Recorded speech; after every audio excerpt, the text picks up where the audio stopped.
let's do Happy New Year together. Okay. Ready? Give me a count.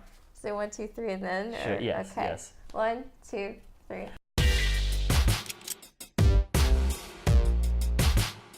Happy Lunar New Year! Us to you. Welcome to February. This is an episode of Regarding. It's a show about 2 POC. Recommending theater in NYC. My name is Rei Yamanuchi. I'm a playwright. My name is Maria Paz Alegre. I'm an artist and a theater critic. We have 2 great shows to talk to you about. God Said This. And the second one is my own show. It's a shameless plug. So we got a show. It got produced. It's full. It's a full production. You should come see The American Tradition. And our special guest today is Aya Ogawa, theater maker, and she's got a new show, The Suicide Forest, at Bushwick Star later this month. So check it out. Be ready for that. God Said This is written by Leah Nanako Winkler, directed by Morgan Gould, and produced by Primary Stages. The cancer diagnosis of a Japanese-American matriarch both disrupts and brings together the lives of her estranged family. I really enjoyed this production. I thought that something that stood out to me, besides just, the great acting, was also like, man, this playwright gave them so much to do. Like, these characters were not to the side, were not extra. Everybody had these really fleshed out storylines, and I could see that every actor just relished going into all the complexities of it. Yeah, the family dynamics were super, super nuanced, and they were really moving in a way that sort of took me by surprise as well. I typically don't really like those family dramas, but this one was a very unique one because it's very much a POC story. It reminds me of Ngozie's play Good Grief, which is similarly about this immigrant story that doesn't really deal with the idea of race in a large way. Yeah, it's a good story that happens to feature people of color. Yeah. It's not necessarily a POC show about race, right. about being POC, right. which is what we've been asking for. Super refreshing. Super refreshing. Yeah, why can't there just be this really great story that happens to involve POC? Right. That's been something that we've been requesting. Not to say that those stories aren't still interesting, but it's nice to see that this is in some ways that story is becoming quote unquote normalized. I have to say someone that really stuck out to me was the father, played by James Patterson. He arguably had, actually no, they were all very complex characters, but maybe it's just something about him. He was able to play these emotions of sober and sorry and loving and funny and quaint. I really enjoyed the way he brought this character to life. Yeah, he was very much sort of had the fullest arc in this story, and it really added a lot of sort of history to the characters, which is really, I appreciate that a lot. Added a lot of depth.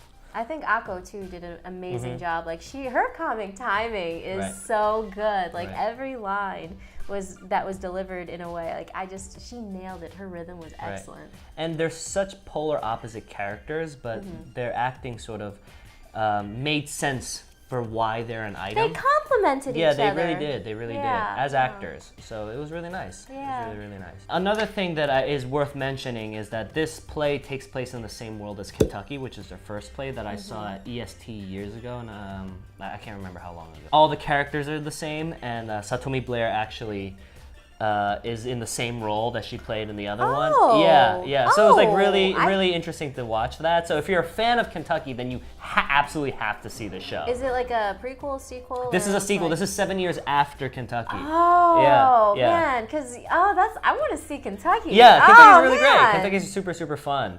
And this one, Kentucky was a lot of fun. This one is also fun, but it's also more somber. Cancer. Yeah.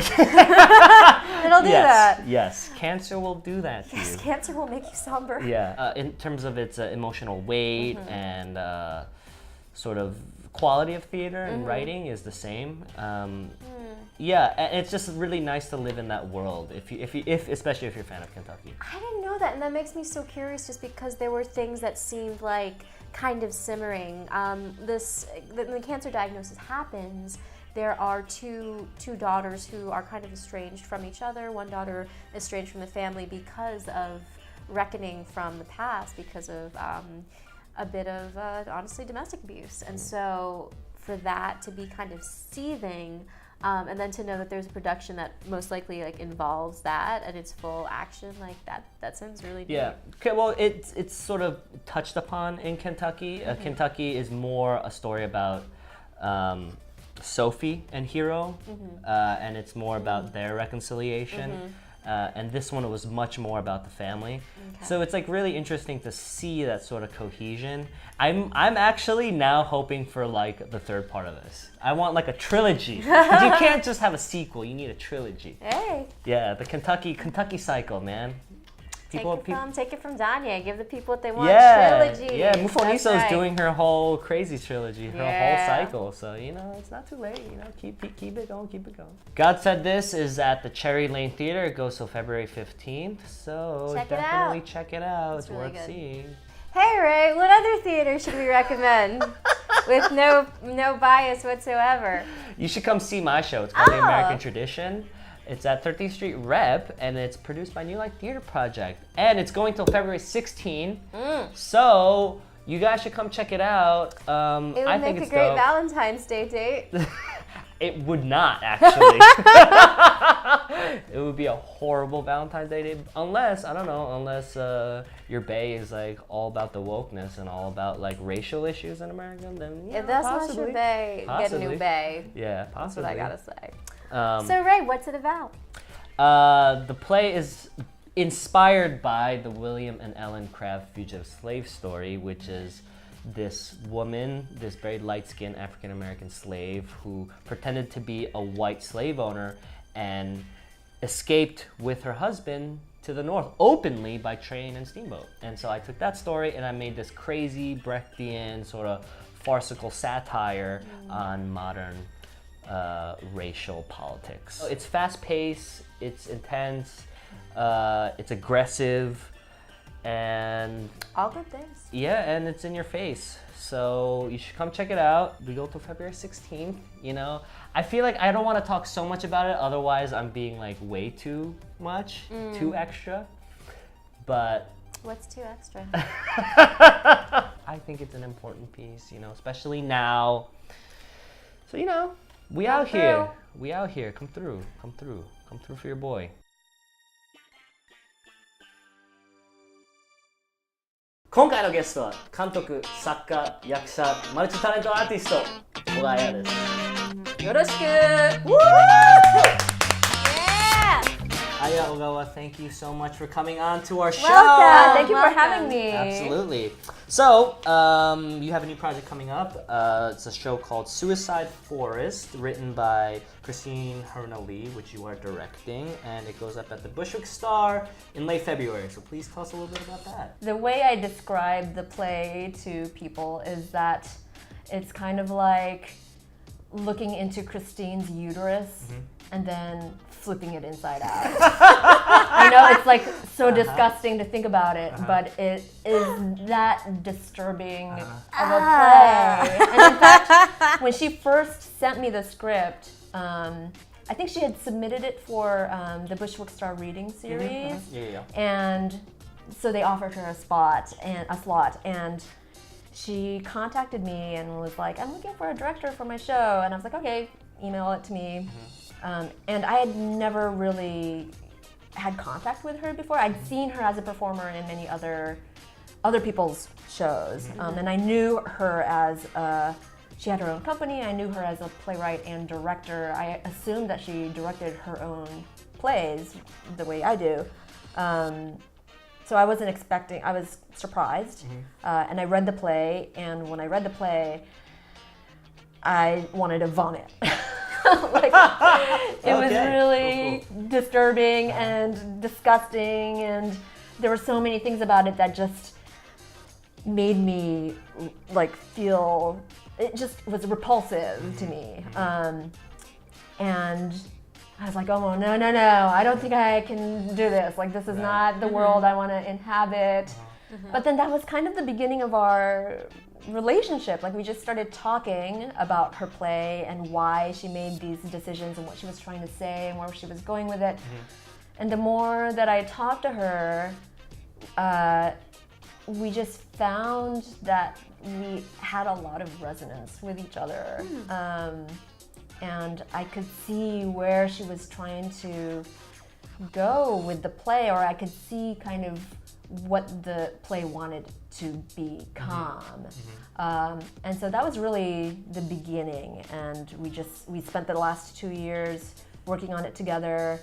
I would throw out a lot of ideas and suggestions, and she would respond, and we've built this trust in each other, or trust in each other's ability to communicate, and understanding one another, which is the key, to any collaboration, I would say. Remember, this show has an all Japanese heritage cast, Yes. correct? So one, what was the significance of that, and two, was it difficult to arrange that cast? Yeah, so this was actually one of the very first things that we talked about when we were getting down to the nuts and bolts of the reading. And I was like, well, it would be fairly easy for me to get an Asian American cast together for this. I can name people off the top of my head, I can make calls. But there's something about her script to me, like stylistically, it reads in one moment very naturalistic, and in the next moment very off-kilter. You might call it poetry, you might call it like some weird disjointed language, which was deliberate, and I was like, well, somehow to me, in reading the script, it felt to me like a play that had originally been written in Japanese and had been translated into English, even though I knew that she had written it in English.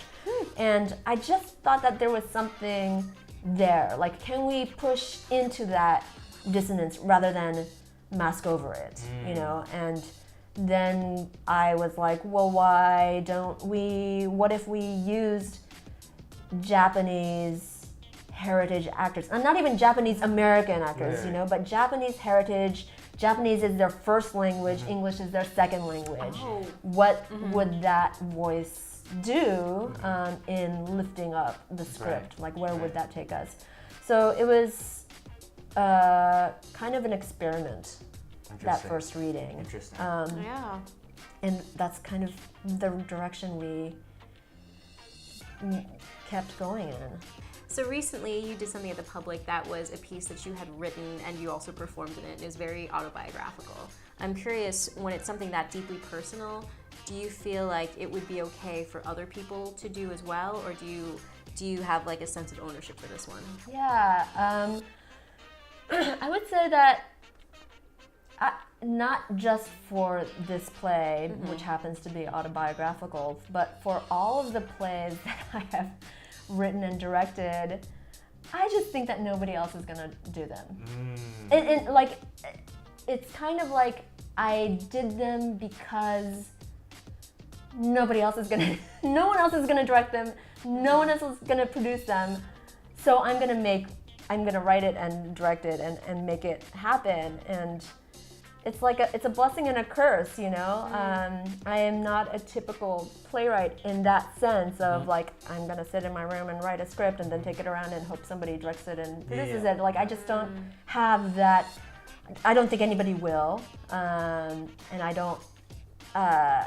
Early on in my career, I handed a script off to somebody and watched it get demolished, and I was like, okay, I'm not gonna do that again.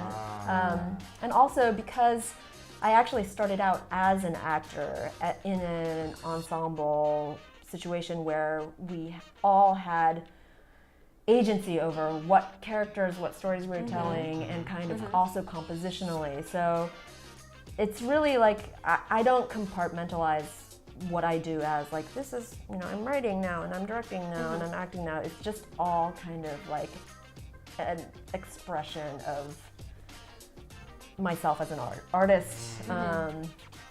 So yeah, I mean, I think that I would be really interested in seeing what someone else would do with it.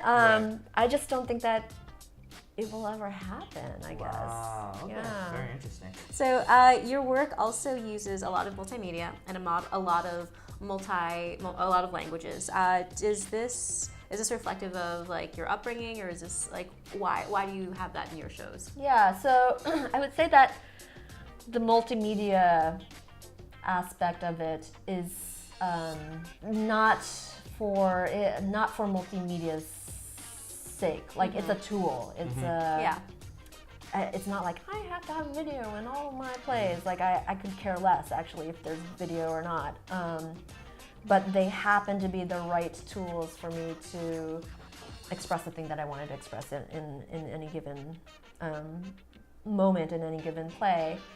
But the multilingual part, I would say yes, I guess it is very much reflective of how, not just how I was raised, but the world as I perceive it, especially in New York. Like we're just constantly surrounded by other languages and other cultures, and to kind of, you know, dumb it down to a monolithic thing seems like just stupid or wrong, or that's not the way I experience life. It's not the way a lot of the people in my community experience life. So why not, like, you know, try to do it the way we see it? Right. So if you could give advice to your younger self or aspiring artists possibly watching this program, what would you say? The only thing I have to say is to fucking go for it. Just go for it. I feel like I grew up with so many people saying like, no, you can't do that. You can't do this. You can't do that. We don't want that. You don't. No. And as a result, I not only have a chip on my shoulder, but, you know, like I've internalized a lot of that kind of criticism, and I think like, wow, what could I have done if I had not, you know, if I had really just like been supported and went for it. So yeah, just go, just do it, do your thing. And finally, what would you recommend? It could be anything at all. Yeah, this is a tough one, and I would say that the thing that I recommend right now is the Instant Pot. And Whoa! Whoa! Wait, is that okay? That was on my wish list. I didn't get it, but I've been wanting one that so just came out bad. of left field. That's, I love it. oh my god. Yeah, it's a, if you don't know, it's a pressure cooker. It's a pressure cooker. It's an electric pressure cooker. Why can I not say that word? Electric pressure cooker.